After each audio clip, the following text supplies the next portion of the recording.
Hi everyone, my name is Michelle Fink. I work as a training and organizational development specialist at General Atomics. Been there for almost 3 years. Education, I went to San Diego State. I studied political science, and then I went back to school, got my MBA with a focus in strategic leadership. And yeah, basically I'm born and raised here in San Diego, and I currently live by the beach with my husband. Hello everyone, I'm Ashley McTaggart. I currently am a recruiter for Stone Brewing, so everything hiring and employer branding, so to say. Education and background, so I kind of grew up here in the San Diego area. I went to college at Point Loma Nazarene University and studied art and graphic design.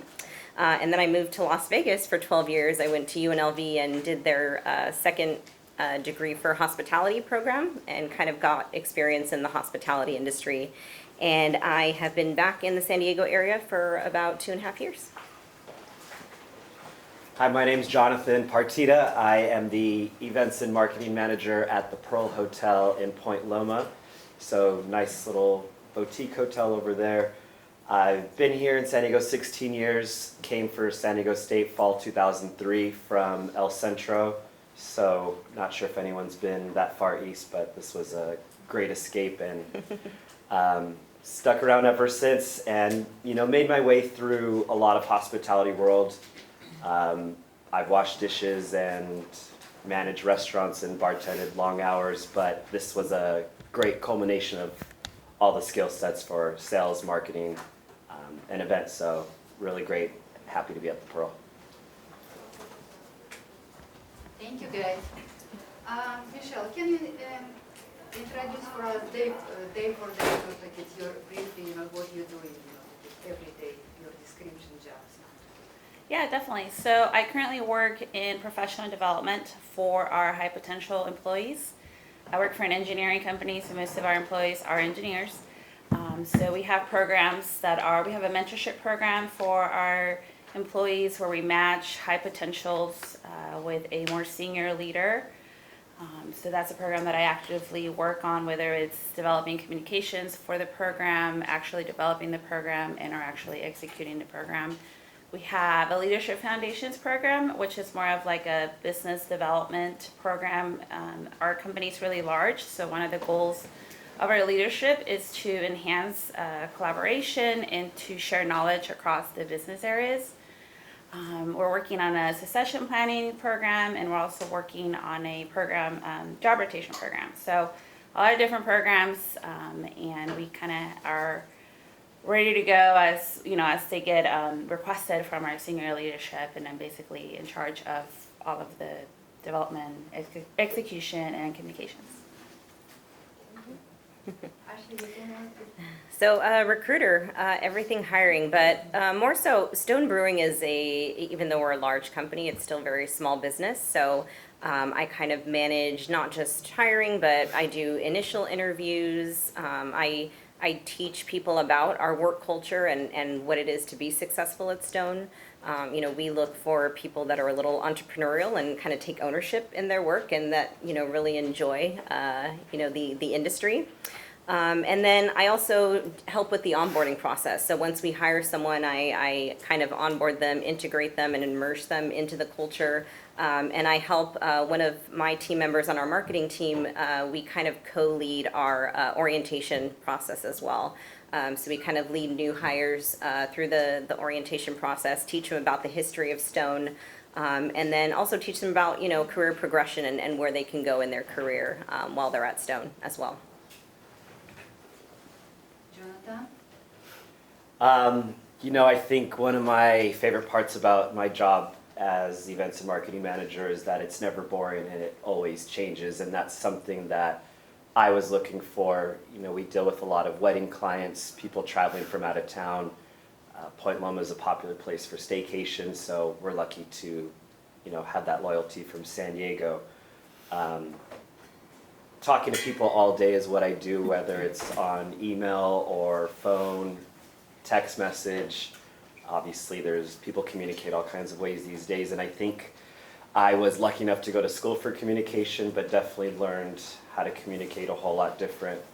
When I started there in fall 2003, I think it's a different social media communication landscape that we work in now. So it's nice that it's always evolving and learning.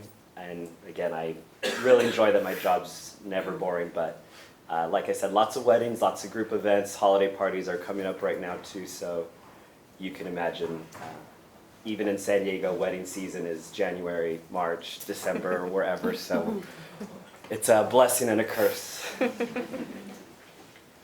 you, guys. I have another question. How did you choose to get in your field? And like if you regret to start it over, you're gonna do it the same, or you're gonna do something different? Happened with Michelle. I guess it wasn't a straight shot for me. I went to college for political science, so I thought I'd go to law school, work for a campaign.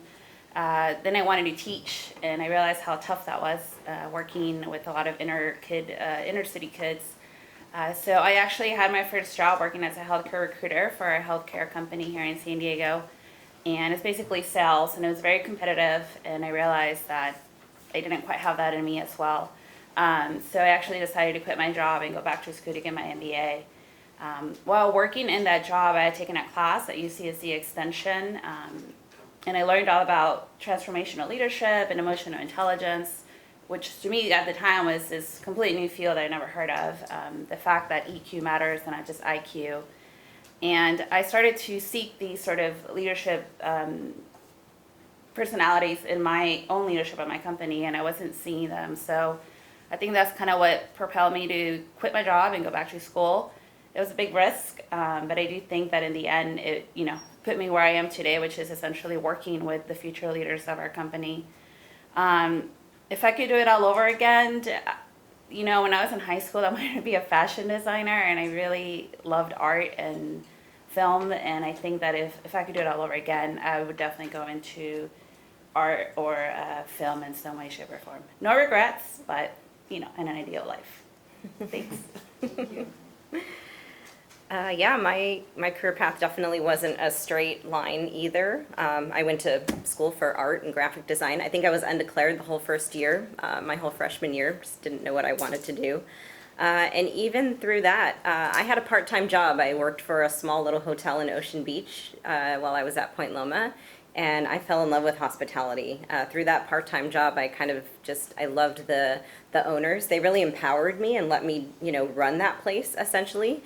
And so they had a lot of trust in me. I think through that experience, it kind of gave me that desire of what I wanted to do with my life.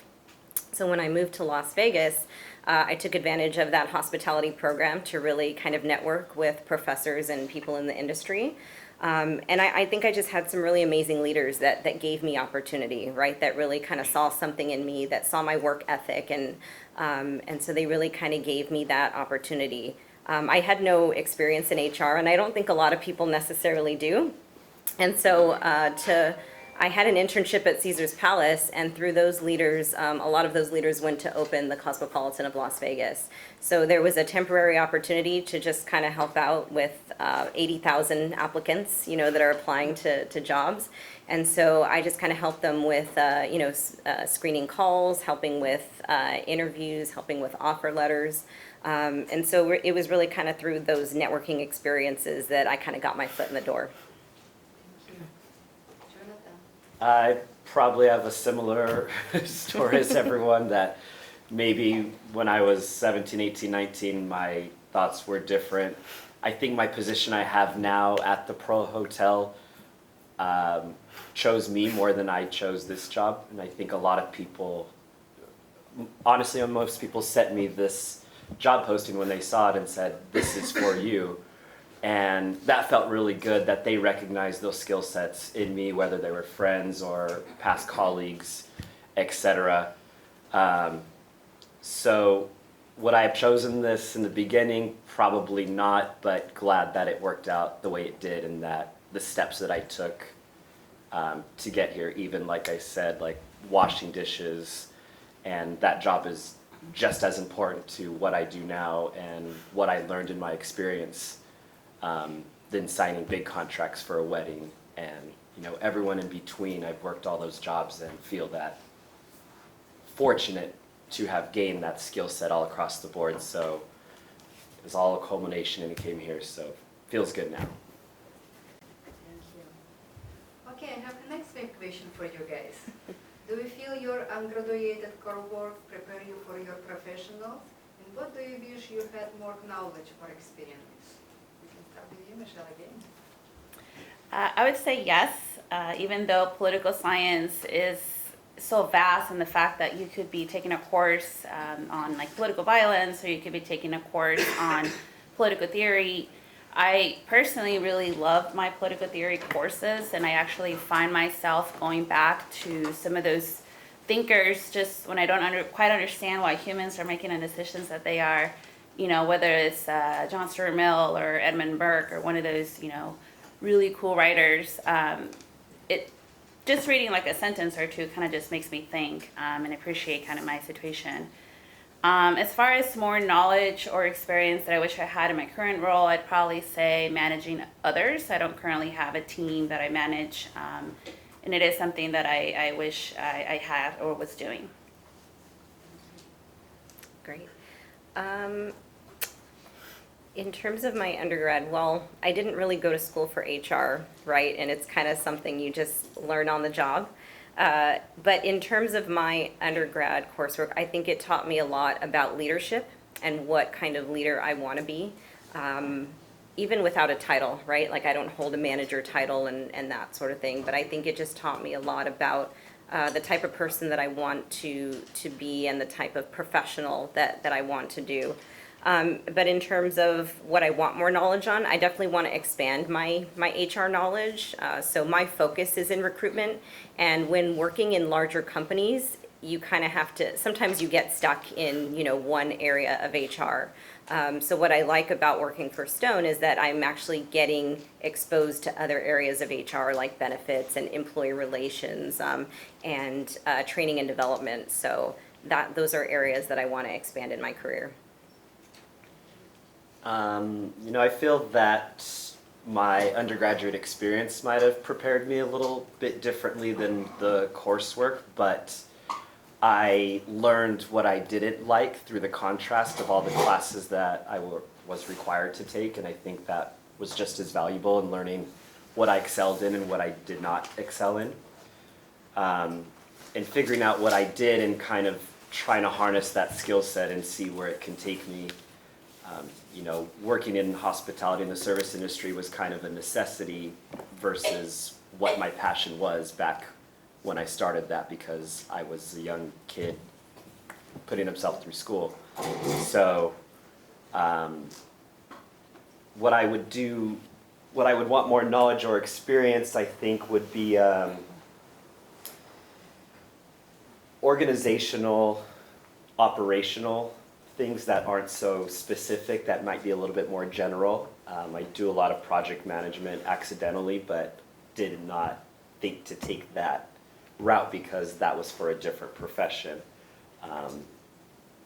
But yeah, I think I would like a little bit more operational, organizational experience in my education, but that would be knowing what the end game was and what it took to get there for this specific one. Thank you. Okay, guys, if you have question, tickets, you can ask question, or tickets, I'm gonna continue ask question what we need to ask, but feel free, if you have question, raise your hand, and we're gonna work on it. Okay? Thank you, guys. Okay, I have next question. What trend do you see developing over the next few years in your company, in your industry? I do see companies continuing to invest in leadership programs and learning programs for their employees. I wrote my thesis sort of on moving from workers that are in a manufacturing floor to workers that are knowledge workers, essentially professional employees. And, our company has both, but I do think that, like our generation, millennials, we seek to continue to learn even once we're done with our education. And also, this trend as far as investing more and more on learning and training programs this is a trend that has been happening for the last 6 years, so I don't think that that's going to end anytime soon. Also the growth of mentorship programs, and I talked earlier about collaborative cultures. with large companies, you do lose that small company culture that you get where people can just sort of, they know each other, they can just go directly to, let's say, someone in HR or someone in accounting. In large companies, you don't really have that benefit, so I think it's more and more important to promote those collaborative learning cultures. I'm going to kind of piggyback on what Michelle is saying. From a workplace standpoint and even from a benefit standpoint, I think it's becoming ever and ever more competitive. Even from a recruitment standpoint, why do you want to work at Stone? What are we offering that, is competitive? We might not be able to offer you this ginormous salary, but, how about the flexibility, working from home a couple of days a week? Is that something that is of interest to you? We're very much about, the collaborative teams, in that we want you to show up and be a part and build those relationships with your team. But I think by adding and getting a little bit more flexible with benefits and offerings in a compensation package is definitely something that's not just trending, but is going to be demanded in the next few years for sure. And, I agree with both of them. I think value's found in other ways besides money and flexibility and time. And one of the reasons I enjoy my position is I can be anywhere and work because people are usually at their computer trying to plan their event. So I can be on property. Often that was a big value point for me. Money I love, but those kinds of perks were great. But I think in specific to trends that happen like at the Pearl, in the hotel world, or people find value for themselves in the experience, and they can't take home the hotel room. They can't. There's nothing tangible there. They take home that experience. So, and people are spending money on experiences now more than these material things. So, finding that balance of where that trend is going, where that person wants to stay, what kind of experience do they want to have, why they can have it at my hotel and not the millions of great places in San Diego. Okay, you have a question? I had a question a little bit more about like event planning. What kind of like tools or programs do you use for like organizing the whole food and beverage and decor, entertainment stuff? Yeah, I mean, when people get married, they have this like idea of what they want in their head. So we're going to funnel it down to what their experience is going to be there. And I think my best tool is listening. And I can talk their ear off all day, but I want to know what they have in mind and what is going to make this most special day the most special for them. Then you throw it on a spreadsheet and start figuring it out and start presenting to them. They're thinking like this, but they want to see what it's going to look like. They want to see what it's going to cost.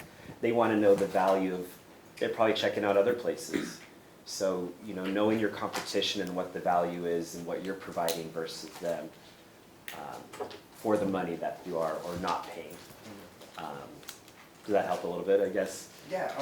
Are there any like how ordering programs that you use or anything like that, or like any organizational other things other than like spreadsheets and stuff? Like we get our leads from companies that people go on, iwantogetmarried.com or whatever they're doing, and try to find out something that's specific. If they want something that's 500 guest count, I can't give it to them. So they eventually funnel to there. So I think once we get there, their food and beverage minimum is really important to them, but it's also very specific. So I think at that point, my tool is our communication. Everybody would be different. Your wedding, his wedding, her wedding. If that helps a little bit, I'm sorry. No, that's fine. Thank you, Jonathan. Okay, my next question is going to be for Ashley. What are some of the most rewarding aspects of your career?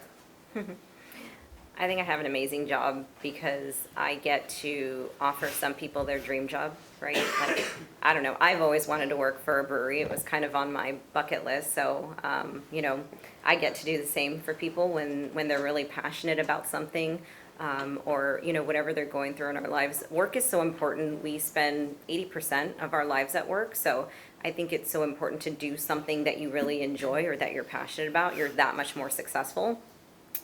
So that's the rewarding aspect of my job. Challenging, it's definitely a competitive market right now. We are at, probably one of the most lowest unemployment rates ever. And so to really compete with companies and talk to people that, have a million other choices in the world. And it's, I get heartbroken, right, when they don't choose Stone. So that can be challenging as well. Michelle, what is your most challenging? Well, it kind of goes hand in hand with the most rewarding. I think the most rewarding is being able to execute our CEO's vision through our programs and being able to connect various, like I said, high potentials across the company, bringing them together, people that have never met each other, and having them learn from one another and creating that environment. With that being said, I think for me personally, the most challenging is that I only get to really work with our high potentials, our high achievers, and I know that that's not the reality of a company of 10,000 plus people. I don't get to see sort of the employees that don't fit that, demographic essentially. So the challenging ones, I would like to see some of that. So that's actually a challenge for me. Okay, Jonathan, can you ask in both question, challenging and more rewarding, in your career? Whichever one I choose. Yeah. I mean, they're probably the same. I think my sales process and relationship rapport building process is a lot longer than a quick sale at a store where you're talking to a retail person and you swipe a card, or even sometimes call centers, you build a little bit more of a relationship. And this goes for, I'm planning a wedding right now for June 2021, so we're 21 months away from this wedding, which means I have to be friends with them for 21 months for this wedding. So I mean, I think that's very rewarding because you do get to know the highs and lows, ins and outs of their life and get really personal with them, but it's also really challenging because you know their own challenges of their life. At the end of that, it's the most rewarding, but the one step right before that is the most stressful and challenging. And then they get married. No question, guys? I'm going to ask another question. It's going to be for Michelle. What skills have you found to be essential to your success in your occupation? Can you give us specific examples, maybe? What more important skills? Is this one of the questions? Number 7. Number 7, okay. I would say professionalism for sure, first and foremost. Knowing when to push and when to pull back, whether you're dealing with your manager, with a teammate, with the senior leader. And also clear communication. I know that sounds very obvious, but you'd be surprised at the lack of that in the workplace. I'm talking both written and verbal. I think, we assume that because we're always on our phones or we're not really communicating in person that we're kind of losing some of that. I wouldn't generalize it that far, but I definitely would say that, maybe networking isn't as easy for some folks than it is for others. I know it's still something that I struggle with personally, so communication for sure and just being professional. How about you, Ashley? I'm definitely going to agree with Michelle. Over communication, I think, is better than under communicating. Even I have a candidate right now, and I think the process is taking a little long for him, right? And I know they're making a decision, but just keeping him in the loop, I just want to let you know the team is reviewing applications. I'm going to have an update for you, by Wednesday afternoon. So just, I think, keeping that open communication. I think one of my VPs in the past said that communication, or the lack thereof, is kind of at the root of all conflict. So anytime you have a misunderstanding or any kind of conflict in the workplace or even in your personal life, it's usually due to some sort of communication malfunction, right? And then the second aspect of skill set, I would say, is that everyone is a priority, right? So I have hiring managers. Right now I have 93 open positions, right, that I need to fill. But everyone's a priority, right? I'm going to work on maybe transportation today, maybe on production tomorrow. But I'll keep everyone in the loop, through communication and letting them know that, I'm working on them. Everyone's a priority. There's not one department that is more important than another, or if there is, they're certainly not going to know that, right? So I think just by keeping that cool and that communication, that it's really important to keep everyone happy and kind of keep those relationships strong. I would agree as well, and I think to what Michelle was saying, networking is very important in my position, and one of the job qualifications from the posting said, wants to meet anyone and everyone in San Diego. And I mean, let's do it. So, because if they don't know me, then I don't have any business if my business cards aren't in the most hands they can be, or I'm not posting on the most things I can, or making the Pearl visible, I guess is what it is. So networking has really helped me out. Sales can be a little bit sharky in one regard, and some people excel very much in that, and marketing could be a little bit creative, but not understanding, the actual interaction that happens. And then obviously the events is a little bit more operational. So the combination of all that and just maybe being a little bit good at everything has helped versus focusing just on sales or whatever it may be. Thank you. Probably next question we started with Ashley. What did you biggest risk you taken in your career, professional career life, and what did you learn from it?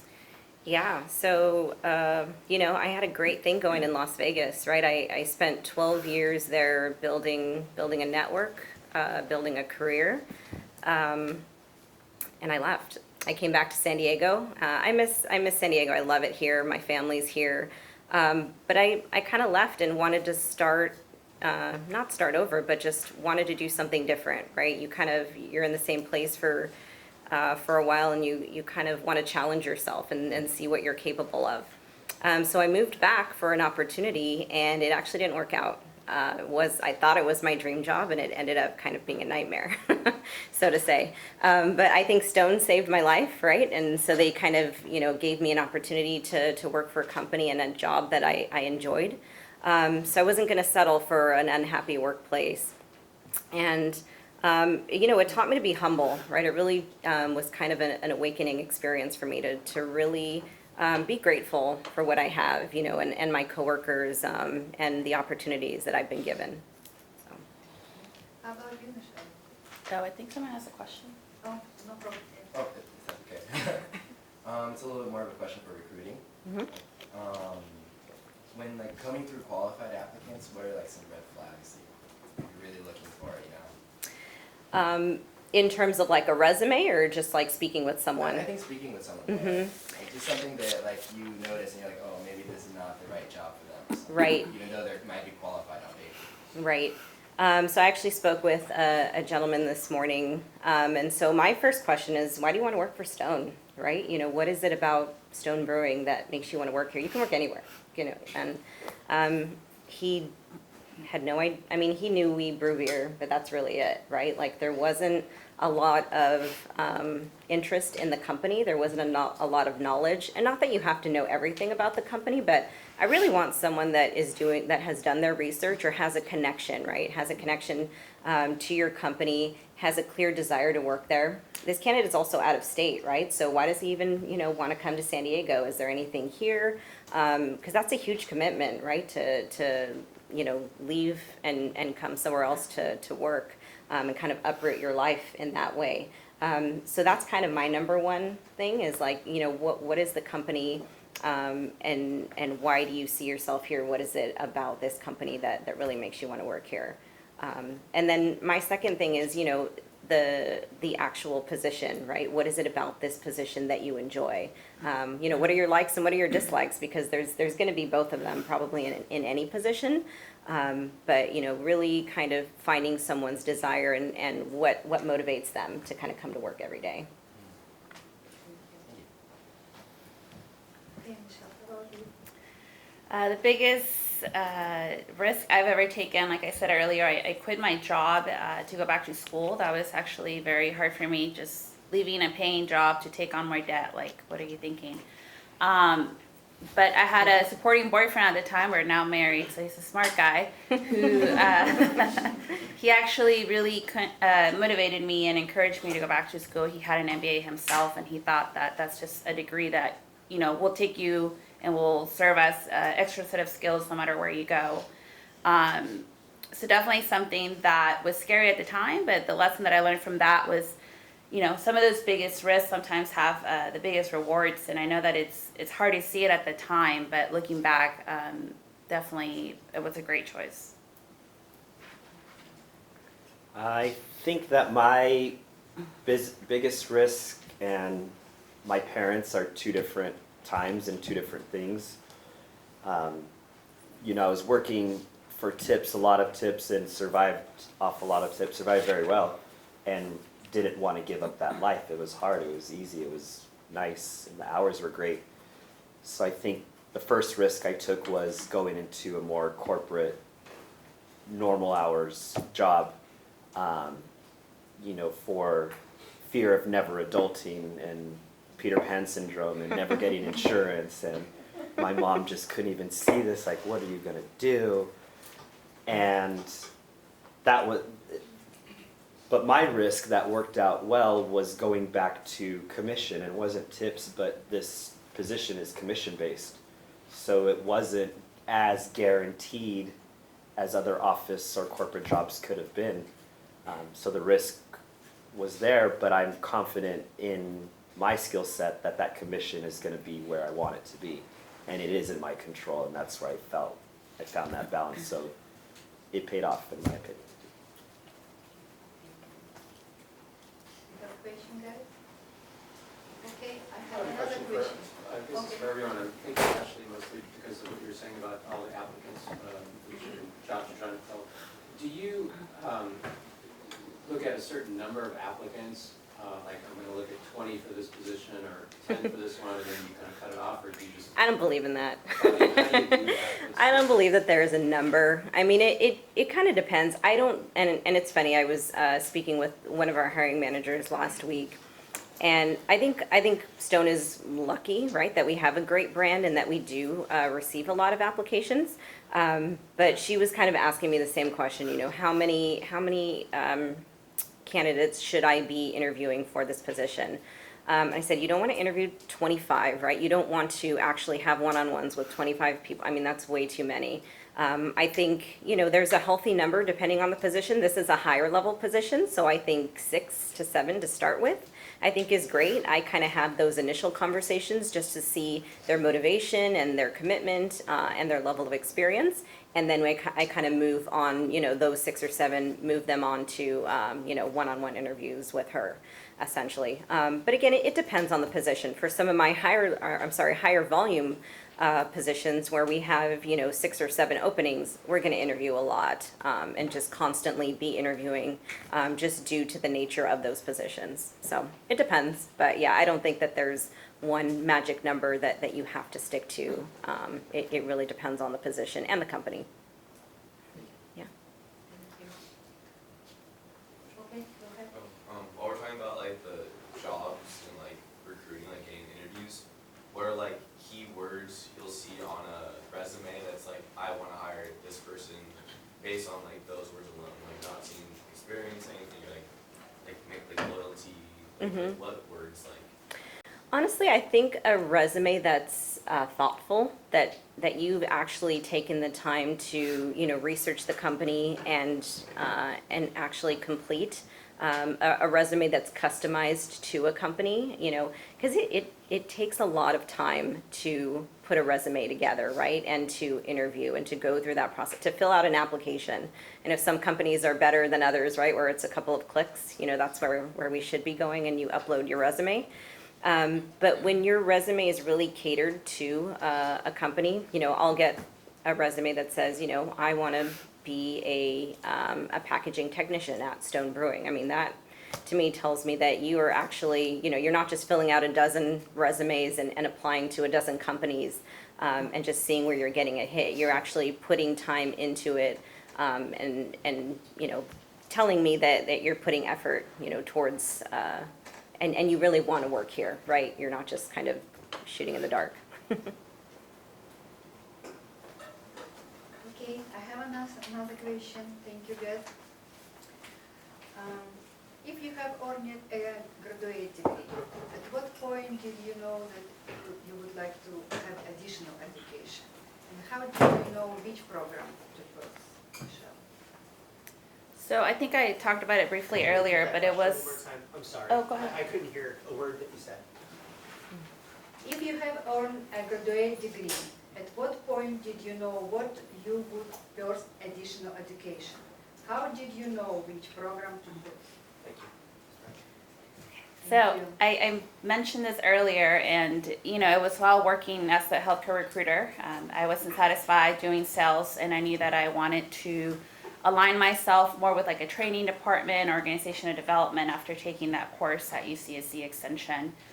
I had to quit my job to go back to school, and as far as how did I know which program, I wanted to understand why there was minimal opportunity for growth at the company that I was at. They had a great culture. It was really fun. It was sales. You met your numbers.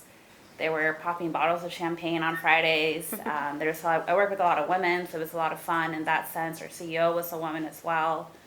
There was a lot of employee engagement as far as events and things like that. It was a fun place to work at. But as far as opportunities for growth, those were very minimal, and I just didn't understand why. So I think I needed to understand the business in order to understand how you align, opportunities for growth with business goals.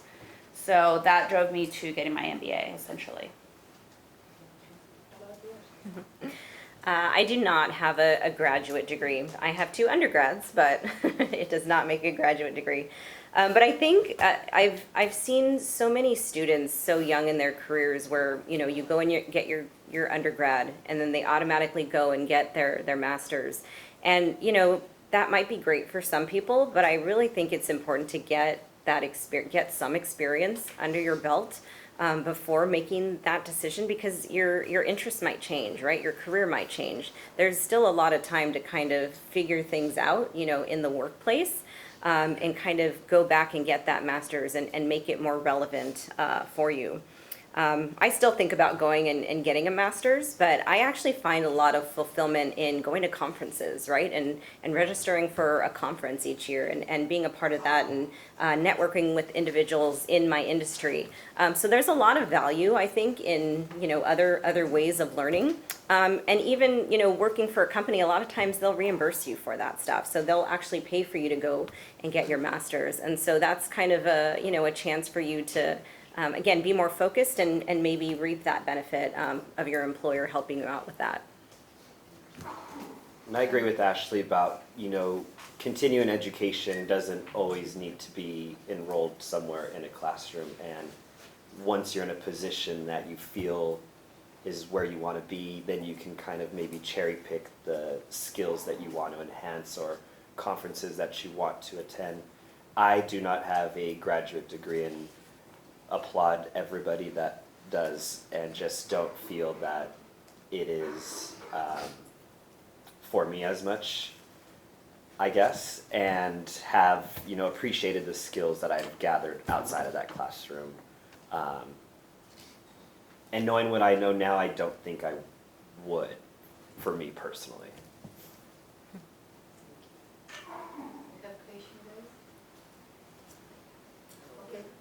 Where do you guys see yourself in the next 10 years? Do you guys have a vision? Is there something, the challenges that you guys face?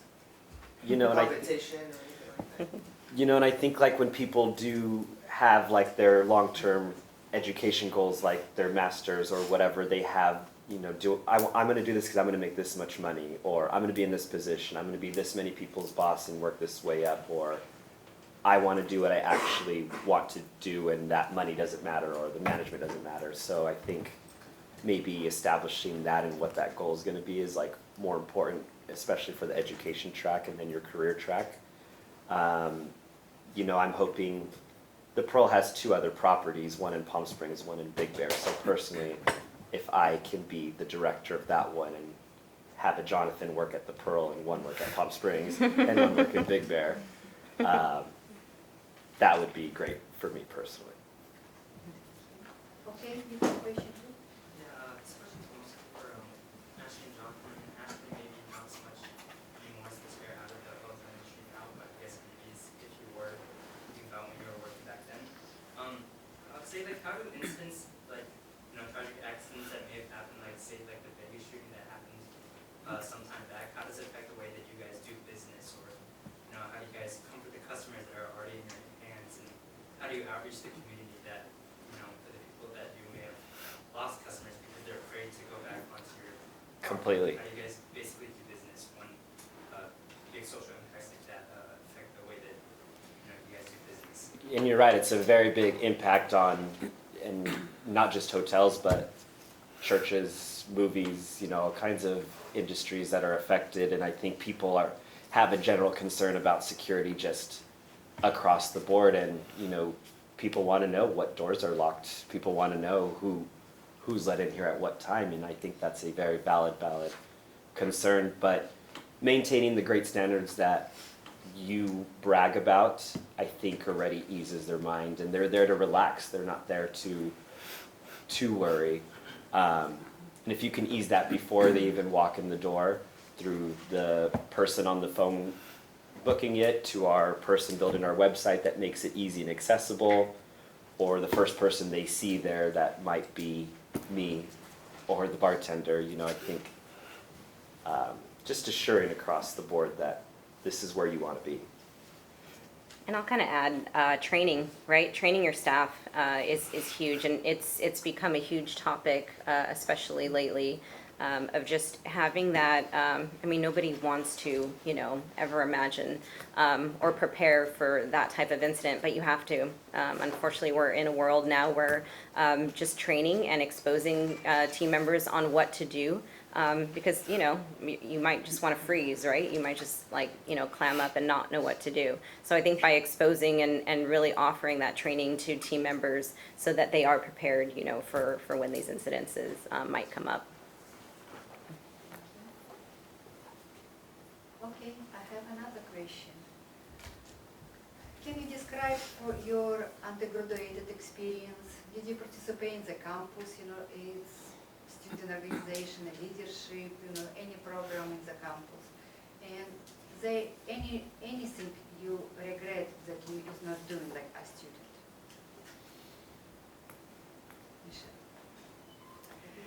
Michelle? Excuse me, I did participate in a sorority for a couple of years when I was in college, but overall my undergraduate experience was actually very hard. I lost my mom when I was a sophomore in college and decided to continue studying because it was a good way to just be distracted and carry on. I later on realized that wasn't the best idea because I actually needed time off to gather myself and be with my family. Luckily, I'm from San Diego, so I was able to connect with my family and eventually return back to school. I took a year off, so it ended up taking me 5 years to complete my degree. At the end of the day, though, life will throw you these curveballs, right? Whether you're a freshman, sophomore, high school student, graduating senior, it doesn't matter. You just keep going, you persevere, and if it's important to you to get that degree, you go back to school and you finish it. So, and as far as, did you say regrets? No, there wasn't anything that I don't regret. I regret not doing. I think I did the best that I could. Thanks. So when I was at Point Loma Nazarene, I think I did not take advantage of the resources that were offered. Again, just didn't wish I would have, back then. I don't think I was ready for it. By my senior year, I kind of had that aha moment, like, okay, I really need to get my life together and figure out, what I'm doing. So when I moved to Las Vegas and went to UNLV, I was ready, right? I was more in that mindset of, okay, this is what I want to do with my career. We had a lot of guest speakers from, the resorts and casinos and stuff, which was great. So being involved in those networking opportunities, getting more involved in clubs, being being more active in the university, and just in the industry. I think, again, I was ready for it then. So that's something that I regret not doing, before, but something I definitely encourage, you all to do. Just to kind of find your interests, right? Because they're going to change. Your career path might, not be what you think it's going to be, in the first few years. So I think by getting involved as much as you can and participating, and finding those interests is kind of a better way to find out what you want to do. And it does sound like it shouldn't sound as cheesy as like get involved, because I promote that, like I wish I would have been more involved, and I felt like I was very involved. But there's classes that you have to take, and it's because you're checking things off the list sometimes, and it may not be your favorite class. But the clubs and organizations, those can be the things that you choose that are going to help you, that you really want to do. And even like I mentioned earlier, the classes that you don't like, per contrast, can be the same for these groups. Like now you know what you don't want to do, or what you do, or what kind of people, and if you make a friend, then by all means, it's for the best. And I think, I was a little bit immature when I started college versus when I ended, and maybe had my aha moment at the end of my senior year, not the beginning, but I should have taken advantage of all the resources that were there, especially at San Diego State. They're, drowning in things that you can do to excel in any way you want to. San Diego State's also really good at being social, so finding that balance was important.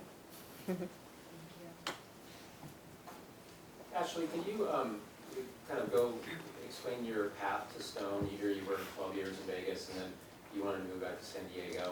What did that path look like? Did they reach out to you? Were you recruited? Yes, so I was recruited. I was working for Allegiant Airlines in Las Vegas. That was my last position. I was recruiting pilots and flight attendants. And I saw an opportunity to work for the Fairmont Grand Del Mar. So again, hospitality, hotels, that's my passion. So it was a position to kind of be their Forbes 5-star service trainer, right? So kind of leading orientation, but also they have very high standards in terms of service and hospitality, and expectations. So I was going to, be their trainer, but also be an HR manager, right?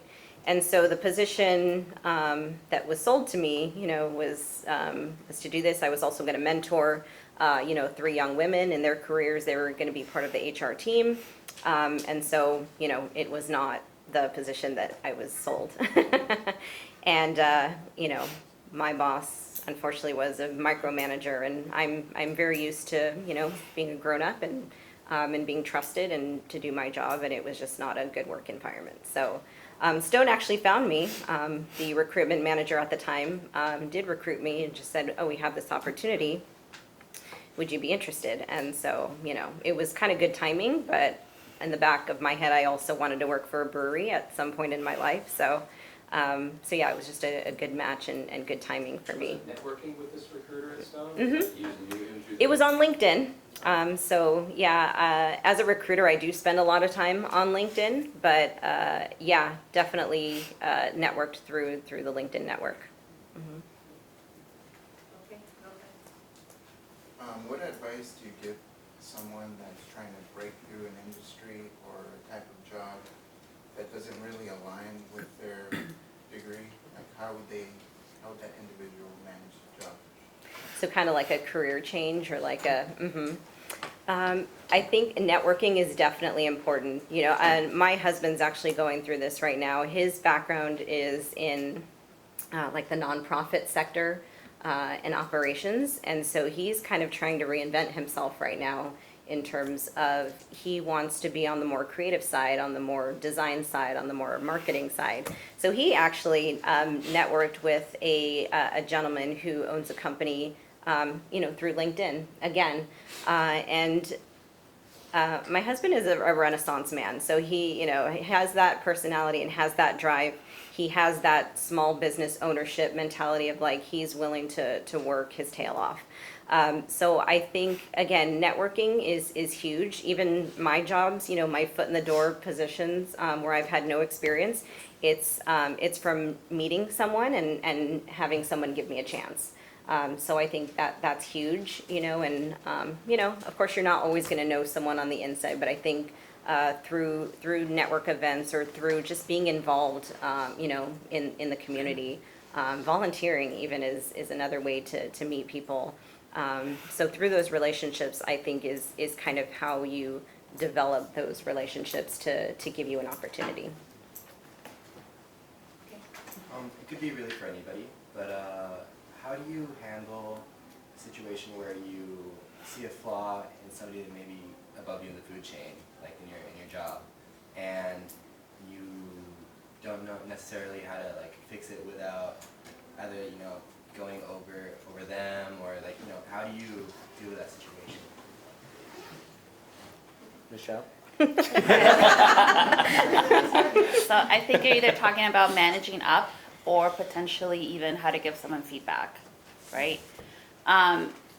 In my case, if it's my manager directly, then you choose your battles, right? So is this feedback, is it something that's really affecting you, your day-to-day job? It's not like a personal issue, it's just curious about No, right, but like, let's say it was my manager, is her lack of skill affecting my day-to-day ability? I think it would affect more like the business overall. Like maybe a mistake where something's not as profitable or something's maybe not running up to like the standards of the company. I think it's your job to provide that feedback. Whether or not they choose to accept it is really up to the person, right? Because you can't make them see a problem if they don't see it. So that's something I've actually had to learn, right? So I might see an issue with one of our programs, but my manager may not see that same issue or may not want to spend the time or resources on that issue. But I do think that, as a professional, it's my responsibility to bring it up to them, and then they can choose whether or not to invest time in it. Or maybe it's helpful also to include a solution. I think some people get lost in that gray area where they just like see the problem, and then someone can acknowledge it, but there's no solution or game plan. So then what? So approaching that with the solution might be beneficial. Yes, ideally have a solution and you don't just come with issues. Thank you, guys. Have more questions? Okay, I have more questions for you guys. What has helped you get where are you today, guys? Number 11. This is for everyone. Yeah, you can. I could start. I would say people have definitely helped me along the way. It's funny. It's kind of back to networking and who you know or who you meet with. There's definitely been. I've had some amazing leaders and mentors, and they've helped me. I've gone back in my career to ask advice.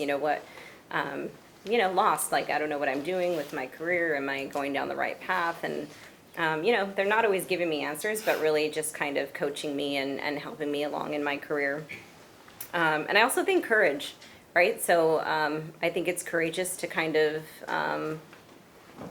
go down one path or leave everything behind and start over. So a lot of times you kind of have to get out of your comfort zone and, be comfortable with being uncomfortable.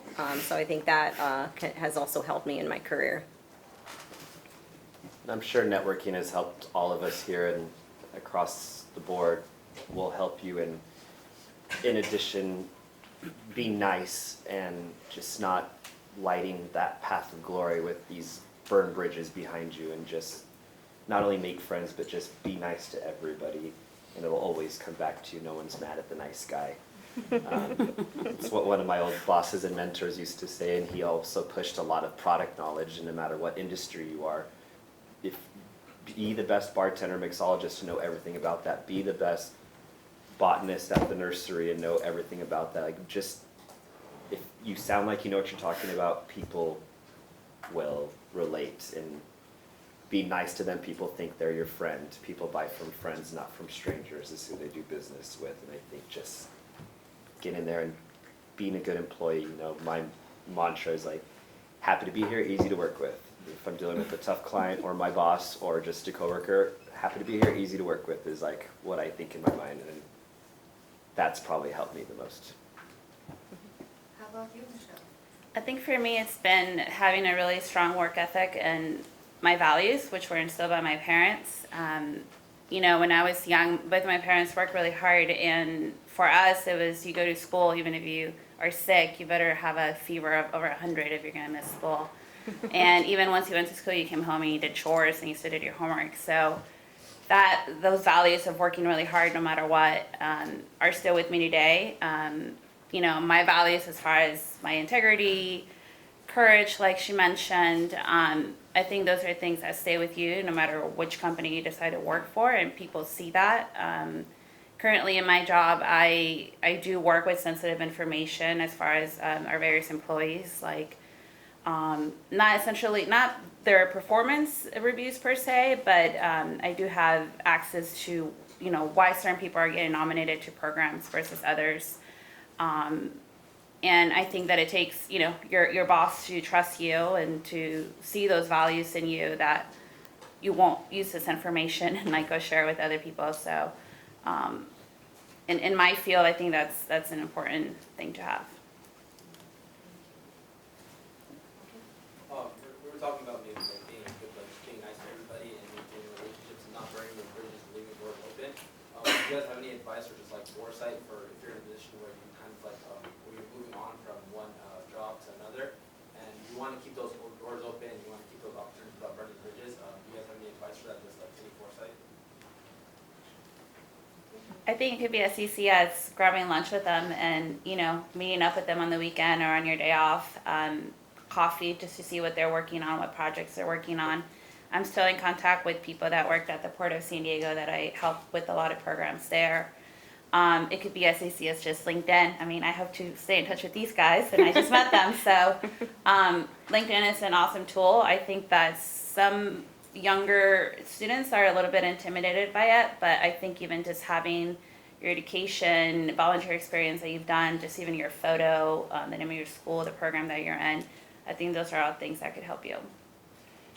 Yeah, and just to piggyback, I mean, even if you're not on the best terms leaving, right, but just staying in touch, right, offering any kind of transition, right, okay, I'm leaving, I can give you 3 weeks, or I can still, you know, provide, I think I'm still, you know, giving information to former companies, you know, that I've worked for and stuff, but just, yeah, just maintaining those relationships, because you never know, you might go back, or you might want to go back, so. Okay, thank you, Hatice. So my question is like, kind of how like he was asking earlier about like in 10 years from now where you see yourself, but kind of like in today's new era, people don't just have the same job for 40 years, and you guys have said since, you know, leaving college, you've had multiple jobs from now. So do you see yourselves like doing the same job now as you do in 25 years when you're, or 30 years when you're about to retire, or like what, like where do you see like your job going from here? You know, like, I really hope I'm not in the same job 25 years from now, because that means I've stopped learning and challenging myself. So I'm almost reaching that point where it's like I'm ready to take on more.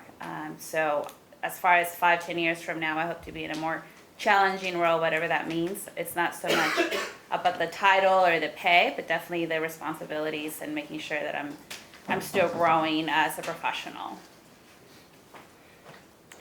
Yeah, that's a great question. I think about that a lot, actually, in terms of, you know, staying at a company for, you know, 10 years, 20 years, or retiring there.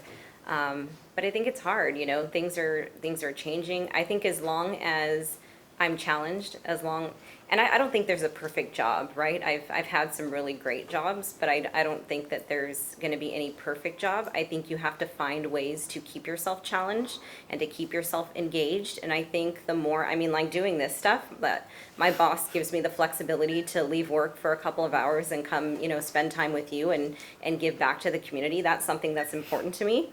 So I think as long as you find a job that, you know, kind of gives you that that encouragement or other ways of learning and being involved, I think that's important too. So to not just have to find it in the job description in your day-to-day, to just kind of find other ways of fulfilling and motivating yourself. Okay, I have more questions for you guys. What is the best way for students to stand out in the job market? Jonathan. I think that in the hospitality world, you are communicating a lot, and that probably is very culture specific to the hotel. Her in Vegas hotel might be different from my tiny little 23-room gem in Point Loma. And, the cultures might be different. So I think finding that right fit and doing your research, like Ashley mentioned, on what is that culture? Why is it your dream job? What aligns with that? And not just with your skill set, but your personality.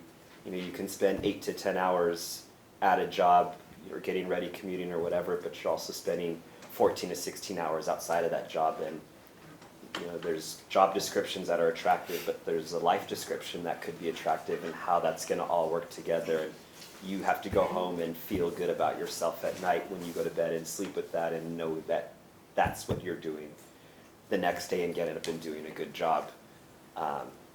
And if that's going to feel good, and I think that would be my best advice, is feel good all the hours and not just this 8-hour shift that might make the money that I think that I want.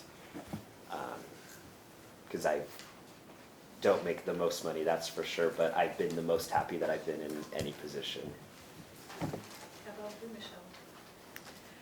I think the best way for students to stand out is to get internships. It's never too early. It's something that I didn't do during my undergraduate degree, but it is something that I did during my MBA program. I know a lot of companies offer them, and you have to be a student in order to apply. So that's good, because then you don't have all these other people that are applying. But even if it's just 3 months, 6 months, a year, whatever it is, it's just a good way to once again meet people and put it on your resume.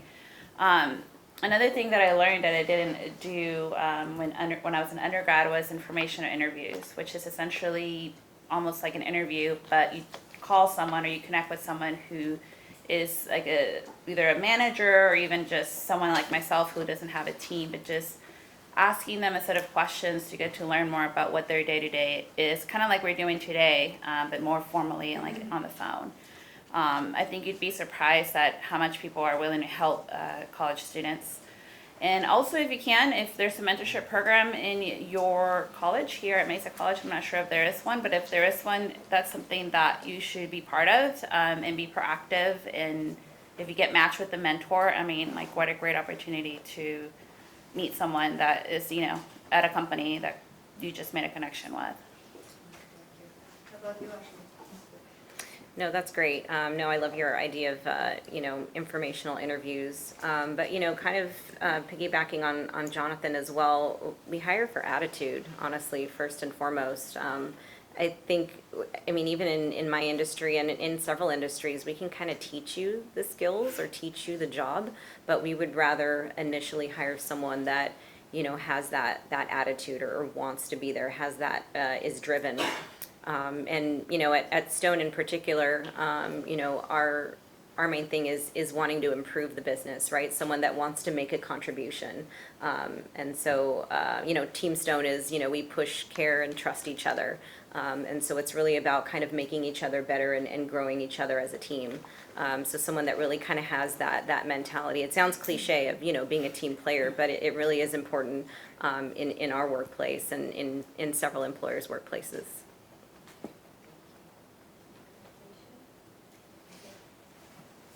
Where would you say you find a lot of the potential candidates that you do end up hiring? Where do we find them? Yes. It depends on the position. Honestly, I would say the majority of our successful team members are employee referrals. So our team members that are currently working for us, they know the culture, they understand the business, and they refer their friend or their family member. And, they're putting their name on them. They're stamping them with approval. This is somebody that I stand behind. I know that they're going to be a great fit. And we actually give that a priority, right? We will take a team member referral as a priority and give them a referral bonus if we hire them. And that bonus. So there's that incentive too. Yeah, honestly, and even in some of my past experiences, it's been employee referrals as the number one successful hiring strategy. Mm-hmm. And I have one more question. What is your best advice for our students who just started your career? I think once again, LinkedIn, we've mentioned that so many times, the information and interviews. I think staying in contact with your professors, that's something that I also didn't do, but I do see the value in that, whether you might need a letter of recommendation or just someone that can speak about your skills and how you were as a student. I think that that's really important, right? Because when you're a new graduate, you don't have a lot of work experience, so you may not have a lot of professional references. So your professors are definitely a great resource, and just don't be shy. I mean, what's the worst that can happen if you put yourself out there and try to make a connection with someone? They say, sorry, I'm too busy, they may not reply. Okay, whatever, then you move on to the next person. So yeah, definitely. Yeah, I would say, LinkedIn, I know I'm on LinkedIn all the time, but it is still relevant, from an employer perspective, and that's where a lot of recruiters do find talent or do network talent on LinkedIn. But even, thinking about classes that you're taking right now, what are the classes that you enjoy? What are those, subjects or interests that you're kind of finding right now? So I think, having that exploratory time right now is important, and just understanding that, just because your career is starting in one direction doesn't mean that it can't shift. So just knowing that you can have that flexibility, you can reinvent yourself. It's not the end of the world if you don't end up, loving a career in what you're majoring in right now. So. My best advice? Best advice for our students? Oh, I thought I started with my advice. You want your advice again? I guess just to reiterate, I fully agree with both of them. I would explore, and I would just meet everyone. I would try everything twice, and maybe just if they don't respond, like Michelle, and then you can move on, or have some polite persistence if it's really important to you. But I think staying on people's radar, long-term and short-term friends, is what's going to be important, whether it's your friends' radar, your teachers, what type of mentorship program that she had mentioned, and it'll only benefit you. And just be nice, I think we all do business with different people all day, and we'll always remember that nice person and then the opposite of that person, and you can see how this goes for them. But stay in school and be nice. Okay, guys, we have 7 more minutes. We can ask questions. I know a lot of you make it notes and probably want to ask questions. Would you say that people are most likely to get hired if they are desired to be at a certain company, or they're more passionate? Desired or passionate? Yeah. I'm Like, sorry. do you want them, or do they want you, or is that what you're saying? Like, would you say a person is more likely to get hired if they have the desire to do something they're going for, or if they're passionate, like going for that? I think, the passion and desire is definitely a huge component, but it's not the end all, right? They still do need to have, skill set and that sort of thing. But it's also a competitive market out there, right? So I think something to keep in mind, if you're applying to a position, sometimes there's 40 plus other people applying to the same position, and they might be more qualified than you, and they might be, they might have, just a different, background that just makes them a better fit for the company. So it's important to keep in mind not to get discouraged, when you feel like, there's been jobs that I've wanted that I thought I was, super qualified for, and I didn't get them. And then in hindsight, I understand, it's probably, sometimes it works out, for the best, right? It's probably a job that maybe I, somebody else was just better than me. And so, but just keep making yourself better, pursuing, your interests and finding a company where it's a good fit for both of you.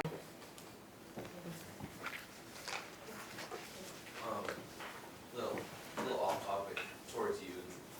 Is Stone Brew the best brewery in San Diego? And if so, what is your best beer? And if so, what is my what? Next beer. Favorite beer. Favorite beer. Oh, wow. Of course we're the best.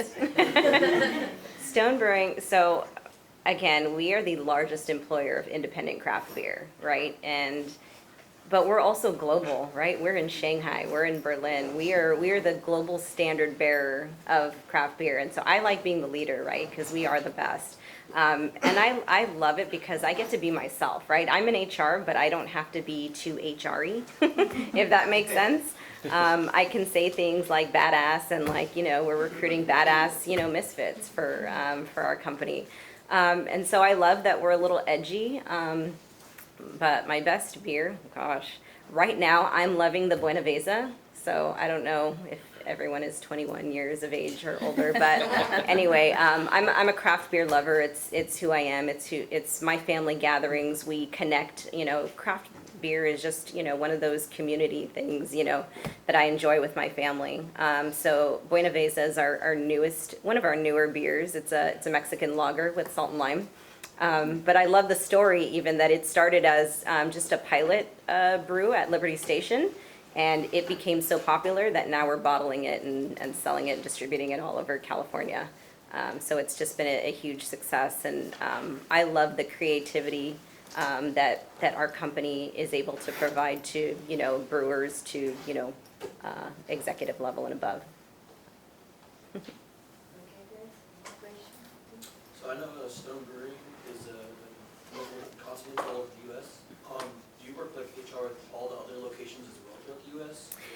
So my HR team, we're a team of 7, I believe. So I'm the only recruiter, but we have HR managers that kind of oversee, like production, our administrative, the hospitality group, and we also have a production facility in Richmond, Virginia. But we do have a presence in Shanghai and in Berlin. So we have one HR representative in each of those locations. So I kind of support them in recruitment efforts, but we're a pretty small HR team. I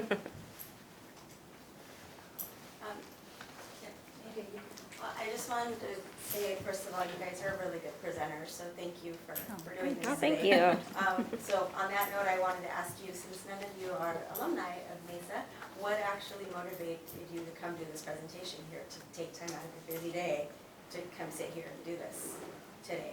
What recruited, or who recruited you, or how'd you end up here? I mean, maybe not full-blown alumni, but I did take some classes here while I was at State because it was easier to get into the classes here that I needed to get taken care of by that semester, and so, it was just less impacted. So I did feel a little bit of a personal connection and felt great just to be on campus, and, there is such a good feel about being here that I wanted to not only feel again as a student, but just on the other side, because I do know what it's like to sit in the chair, and sometimes it isn't the most encouraging, or you don't hear what it's like on that side, so you have this vision of what the future may be like, and you just got to keep going and write that paper, read that book, or whatever it is. And that was my motivation, was maybe my own personal like. Yeah, same here. No. Okay, go ahead. Sorry. No, same here. As a recruiter, I have done college recruitment in my past, and I'm passionate about, giving back to students. And, it's hard starting out in your career, and I think it's important to kind of share the knowledge, right? That we don't all have it figured out, all the time. And so just to give that encouragement. So I enjoy, being a part of these types of things. So it's kind of just selfishly something that I enjoy.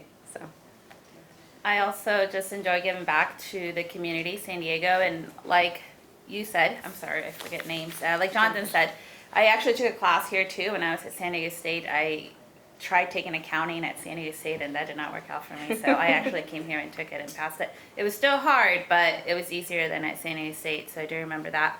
And also I like hearing from current students, learning from current students, the type of questions you guys are asking.